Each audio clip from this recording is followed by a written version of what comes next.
Hey, Restorers, welcome to a market update podcast with Gokul Padmanabhan with Restoration Brokers of America. This has been, I called 2024 an interesting year. 2025 is also an interesting year. I'm going to need to work on my vocabulary, find a thesaurus here, but it has been an interesting year. And the M&A space has been, I suppose, a little slow, but Gokul has put together a lot of data about what really is happening in the market, what has happened kind of year to date now, and then has maybe some projections of what might be to come and looking at some economic conditions and those kind of things. So I'm excited to have Gokul here to talk about all the things M&A. So Gokul, welcome. For people who don't know you, go ahead and introduce yourself real quick. Yeah, I founded RBA, Restoration Brokers America, and our job is very simple: is we just service the restoration industry, help our owners prepare their companies for sale, and get the maximum outcomes for our clients. Perfect. Okay, so you have this new report that's going to be a market update report coming out that people Sure. will be able to download and see. It's about 13 pages. So if you were to summarize in a few sentences or a few paragraphs, I suppose, what you have found in the current state of the market, what would you say? Let's start Yeah, there. so let's talk about what you led off with, right? Is M&A has been slow. We're seeing a lot of owners starting to re-engage in second quarter and going into third quarter. I think the momentum is going to be better. I think a major theme is like everyone is uh, getting used to the tariff and those kind of talks, Hmm. which slowed everything down in the first quarter. But I think the outcomes are going to be maybe more moderate than what people think. So we're seeing a lot of sellers re-engage in the marketplace. Big theme. Um, on the Main Street business people, that is valuations of 6 million and under. You have a very pro SBA government at the moment. So lending is better than what it was over the last couple of years, and that is really starting to pick up steam. So it's a great time for the 5, 6 million, 4 million valuation companies selling to an individual owner.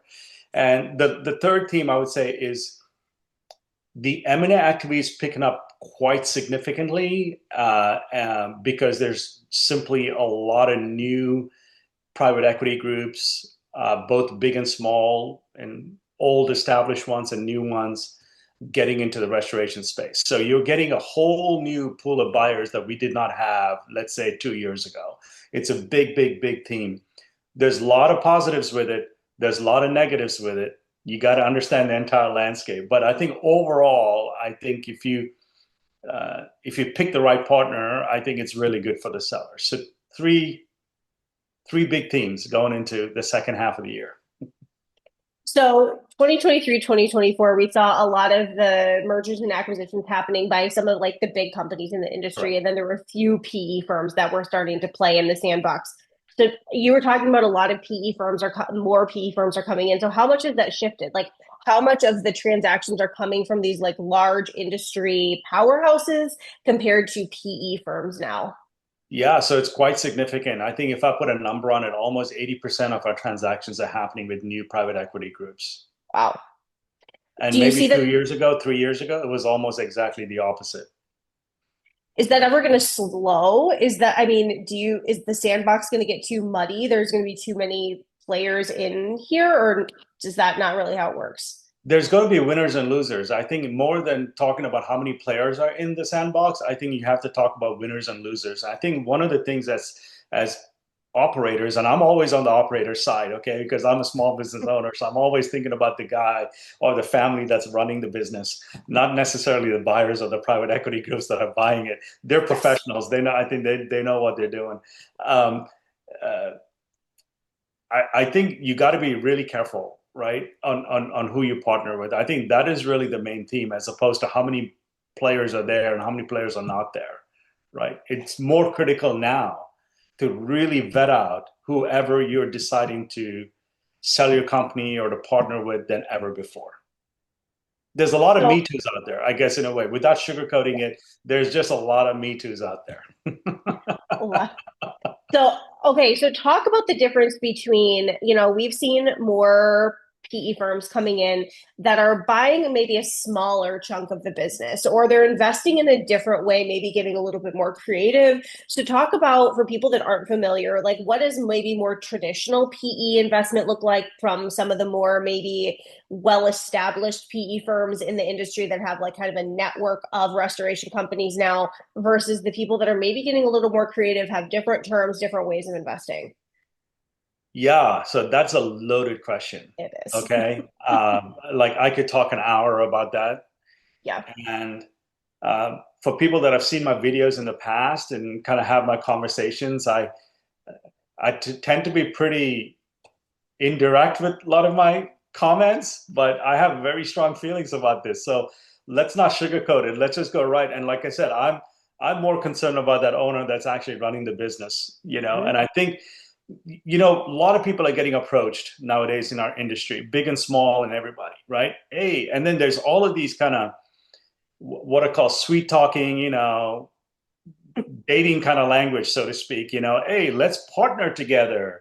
What does that really mean? Right? I mean, it means 100 different things. If you're a seller, it means something completely different if you're the buyer.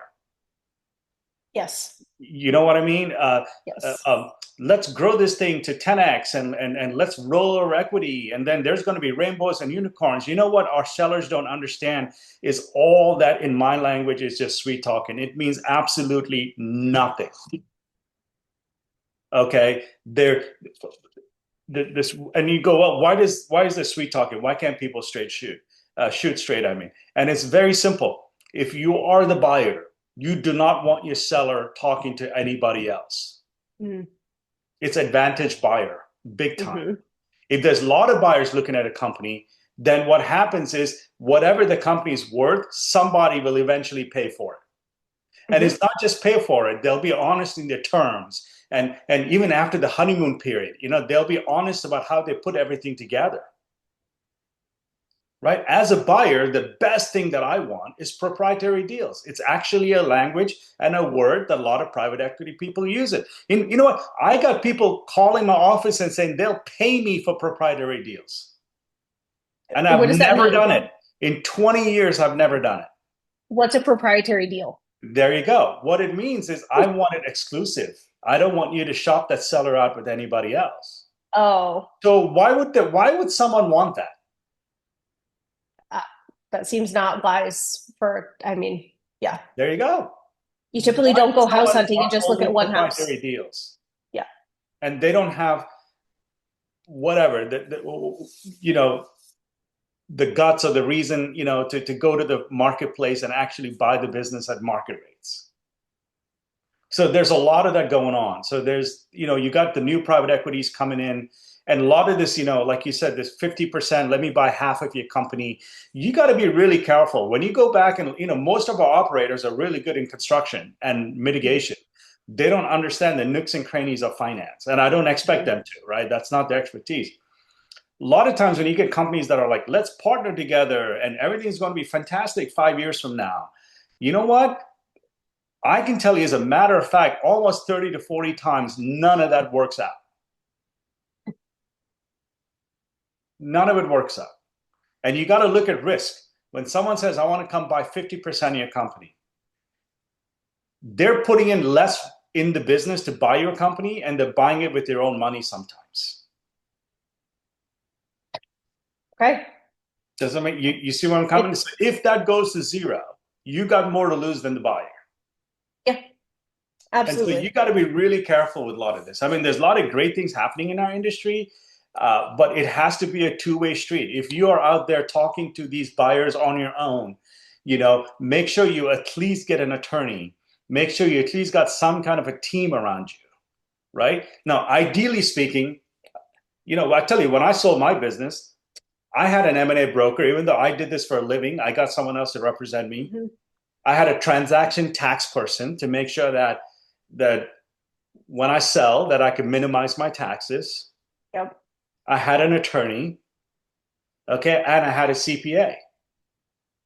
Okay, so there that was my what I call my deal team. I had 4 people around me that say, okay, guys, let's go make this happen. Mm-hmm. So at a minimum, you got to have some resemblance of that. to make Yes. sure, that everything is vetted out, and be careful of all this sweet talk. There's all these code words like, we would love to partner with you. It's another code word for, I can buy your business with your own money. Okay, we anticipate getting 5x and 10x and selling it for 18 multiples and 14 multiples down the road, and your 20% rollover could be worth as much as the business. Now, in some cases, it's true, but in a lot of cases, it won't happen. So I don't want to say all private equity is really. There's some people that are doing phenomenal work. There's Yep. no doubt about it. Okay, Yep. but a lot of times it's not happening. Yes. Be careful and have the right people in your court. It's the same as like most people wouldn't go buy a house without a realtor or sell a house without a realtor. So make sure you have a professional that knows what they're doing. Get It's, somebody that's yeah. an outside person Yeah. who knows the journey. Yes. And doesn't have the emotion tied into it. I think emotion can play such a large role in anything Well, it's not like just this. emotion. It's like, you're an operator and someone, I don't know, let's take your business as what, let's just pick a number, 20 million. And someone offers you 20 million for your business. It sounds great, but then they carve it up, okay? And then you're only going to get 10 million at closing. It's still a lot of money. Mhm. So what happens is, a lot of times people get a little clouded by that number, and knowing that, hey, maybe I could get another 5 million, or I could negotiate better. You know Yep. what I'm saying?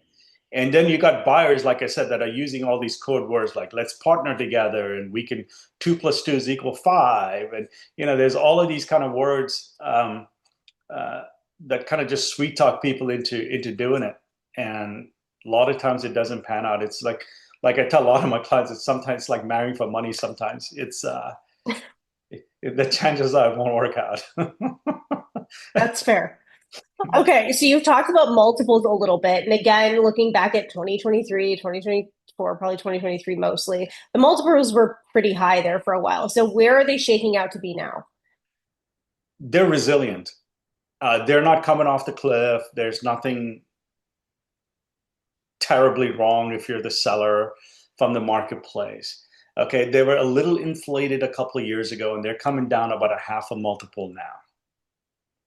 Okay. That's really all it is. Okay. Yeah, they're resilient. And okay, so let's talk about, you were talking about the importance of having pros in your court when you're going through this. So how often do letters of intent end up fizzling and going into nothing versus how often do they make it all the way through to close? Yeah, so between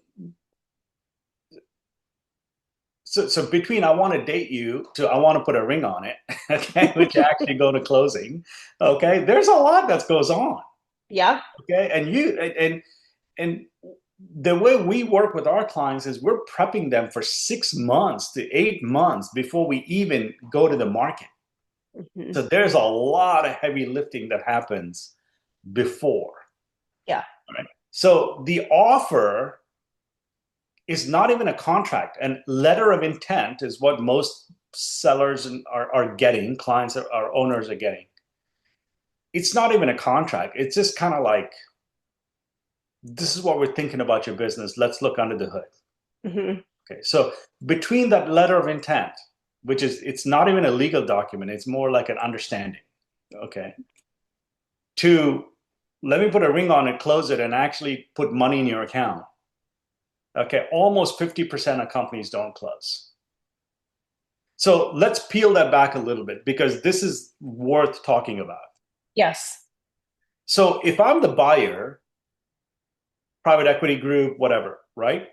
I have at any given time multiple LOIs out. Okay, so I may be talking to 3 companies in Michigan, 2 in Virginia, a couple in Colorado, whatever, Arizona, Florida. I'm always having a bunch of LOIs out. They're agnostic. Okay, so they know that out of every 10 that they send out, they're closing on 1 or 2. Hmm. So if it doesn't close for them, no worries. I've got a few more to go look at. Does it make sense? Yeah. Yes, But it then does. let's flip it to an operator. You just got completely distracted thinking you're going to sell your business. You stop making decisions thinking you're going to sell your business. You stop Hmm. hiring, you stop firing, you stop growing, you stop expanding, you stop business planning, your own growth, right? And you're now Hmm. starting to think about retirement. It's a Hmm. life-changing activity for you as a seller, Yes. right? Not Yep. forget the money part of it. Just philosophically, I mean, you're going to go to retirement or going into your next chapter, and then you're going through an LOI. You're getting completely distracted. Then you're going to go through a due diligence, which, like, I'd rather go get a root canal, okay, if you're not ready for it. Hmm. It's a full-time job for like a team, okay? Yeah. Most owners are doing it on their own with like a couple of people helping them. Hmm. It's a full-time job for like 90 days to 120 days. So you just completely disengaged from your business for 4 to 5 to 6 months. It's a Now, if long that time. offer does not go through, emotionally, you're taking a big hit. Now you got to pull yourself up from the ground and you got to get back and you got to get remotivated and refocused. So you got to be careful. Getting an LOI is great, but when you peel it and see actually what the behavior looks like and what the impact of your business is as a seller, it could be devastating if you don't go from LOI to close. Yes. Okay, I mean, your business is 6 months, you're distracted. Now you got to get back in. You're emotionally fatigued. You're sad. You're angry. You're dealing with things at home. All of a sudden, your plans are changing again. There's a lot of forces that are going to be competing with you growing your business. So Hmm. be really, really, really, really careful. Be really, really, really, really careful. I think that that might be the message for the This is podcast the in general. angry. This is the So angry podcast, Michelle. I'm mad as be hell. This is the angry one. careful. I'm There's usually a pretty positive, but today, it's like, ah, there's a lot happening in the market right now. So it's good that this conversation is happening because people do need to be careful and things aren't always like I rainbows need and Gatorade. unicorns. Like I'm like sweating. I'm mad. You know what I'm saying? Need Like, some electrolyte. Okay, I feel like this is kind of a little bit self-explanatory, but talk about, you talked about the multiples and things like that. Talk about how valuations vary between companies that are prepared versus companies that where the owner just one day wakes up and he's like, I am done, get me out. okay, so I'll give you an example. There's a company we're exiting right now. Okay, that gentleman came to us 18 months. Let's just call it 2 years. Let's just round it 2 years ago. It was worth. We did a valuation. It was worth about 6.5 million. We worked on it, worked on it, worked on it. Okay, 18 and a half, 19 million exit. Woo! Worth the work. It's worth the work. Worth the Worth the work. work. Right. Not just worth the work. Everybody's working hard. I mean, I'm a small business owner. You're a small business owner. All the owners that are running companies in our industries are small business. Most of them are. We're all working our butts off, right? I mean, we're running Yep. around. We're sacrificing. It's not hard work. It's the right work. You understand what I'm saying? I mean, it's Yes. the Yes. right work that's Yes. coming. Yes, yes. It's Yep. not hard work. In many ways, it's easier than just running around like a head cut off. If you have a framework and I'm going to plug my new book in here. We have a new elite exit framework. It's about 500 transactions. We've taken it and put it into a framework that we'll be getting out here in the next month or so, I'm sure. So look for that. But it's about the right work, really. Hmm. Okay, and I think what people have to understand is how you operate a company and how you get it buyer ready are different things. Hmm. and, Yes. and here's a fun part. Like I told you before, buyers know that they put out 20 LOIs, they're going to close on one or two of them. Yeah. There are good buyers out in the marketplace that want to buy a good business. They Hmm. can't find it. They're going through hundreds of businesses to find a few. So if you are actually buyer ready, you are creating a premium in the Yeah. marketplace because there simply are not that many companies that are buyer ready in the marketplace. Correct? So Yes. huge valuation exits. I mean, we did one in Ohio last year, 11 million, and then we exited at 16.5 million. You know, yes, huge difference. And talk about the kind of deal financing right now. What's happening there with especially like rates and things like that? Where's financing coming from? How are deals closing? We have it's a non-issue. Okay. I think TV people like to talk about it a lot. Like, Yeah. finance, it's in the air, right? I mean, we all hear it in the news or when we're in the car and listening to Sirius XM or whatever, we're listening to all this stuff. Our experience is there's no financing issues. Banks are lending, um, and private equity, they're getting their lines of credits and they're getting their financing in place. There's literally no issue with financing. Now, having said all of that, when money was free 3, 4 years ago, maybe buyers would buy a tier two business. They would all look at it. Now they're looking at only tier one or A rated Hmm. businesses, but that's expected. So they've become a little bit more selective, in who they buy. But as Yep. far as financing goes, we haven't had a deal in the last, I'm trying to think, in the last 12 months or so that has not closed because of lack of financing. Okay. There's a lot of money out there. Okay. I think the issue really is you got to get your company buyer ready. I think that's more of Yep. a thought. Okay. Let's see, where else do I want to go with this? If you had one piece of advice, so I feel like, so far the theme here has been like, be careful, have the right people in your court.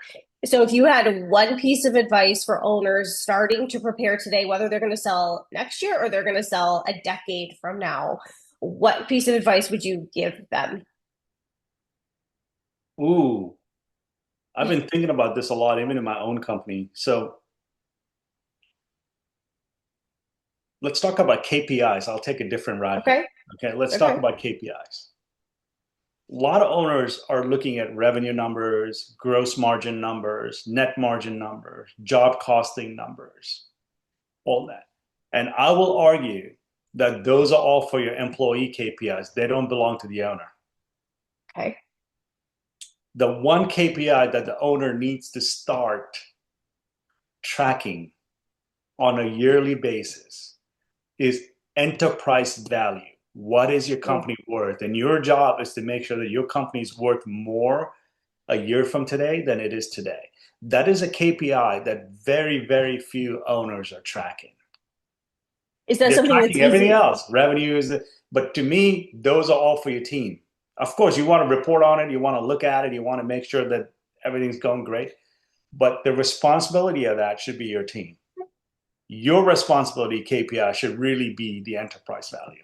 That would be my one advice is once a year, you got to look at enterprise value. Once a quarter, you got to take a Friday off and work on your enterprise value and say, okay, what am I doing to increase the value of my business? Now, I'm not saying you need to sell today, whether you're selling now or 30 years from now or 20 years from now, it doesn't matter.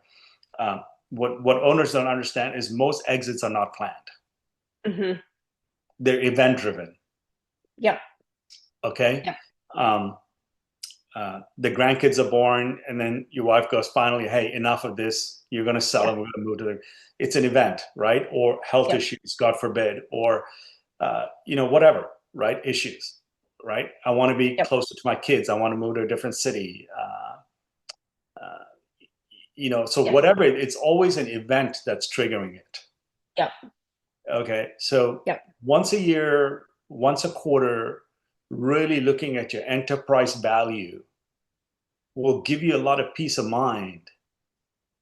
And that's the angle that I'm coming in at, right? Just knowing that if and when you want to do it, you can do it, gives you incredible peace of mind. Incredible peace of mind.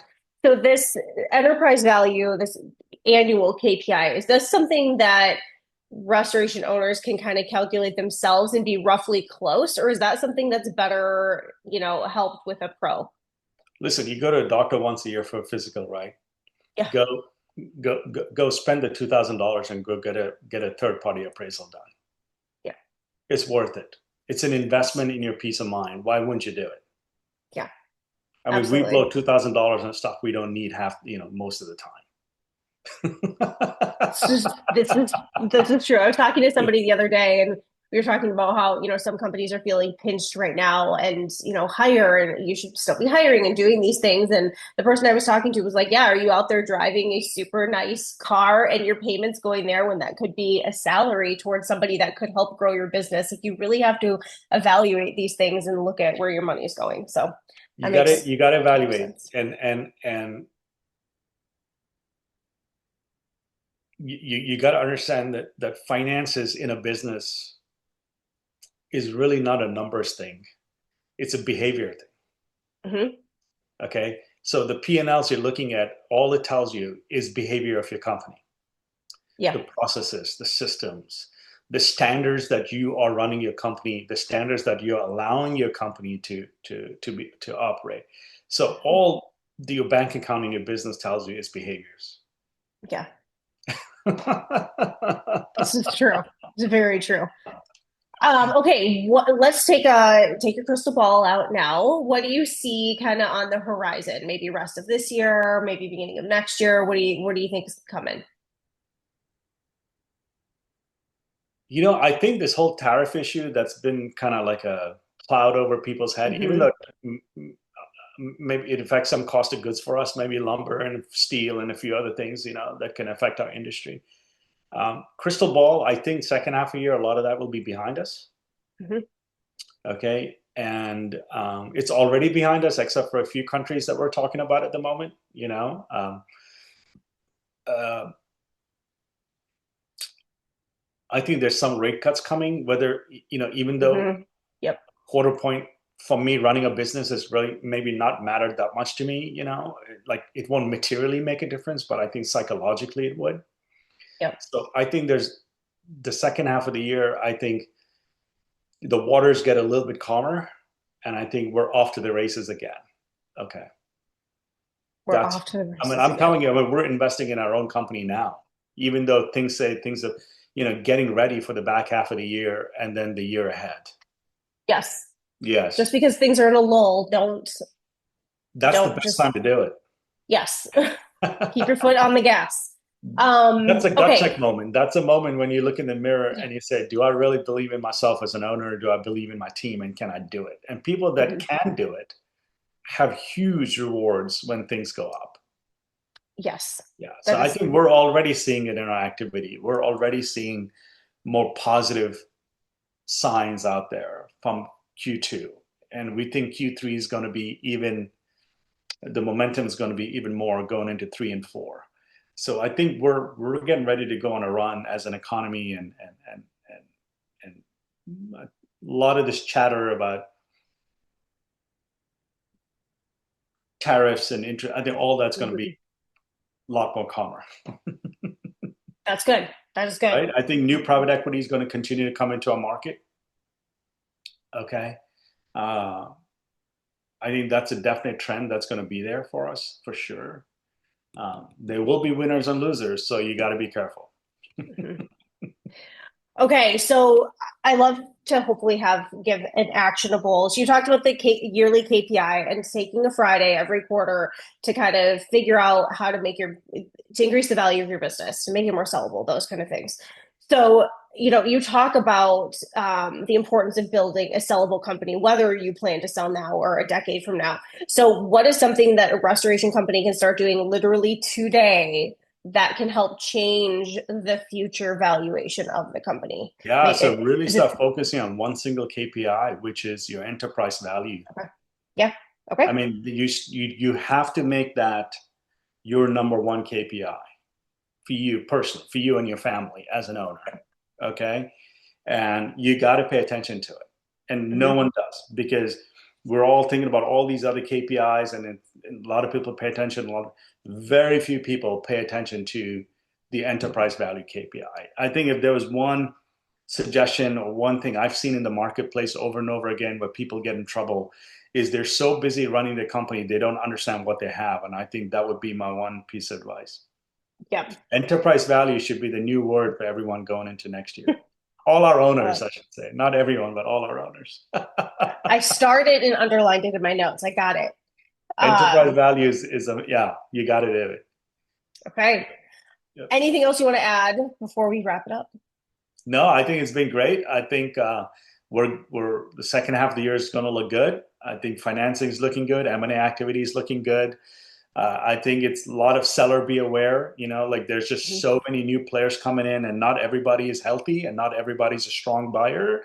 So really be careful of all this sweet talking. That would be my advice.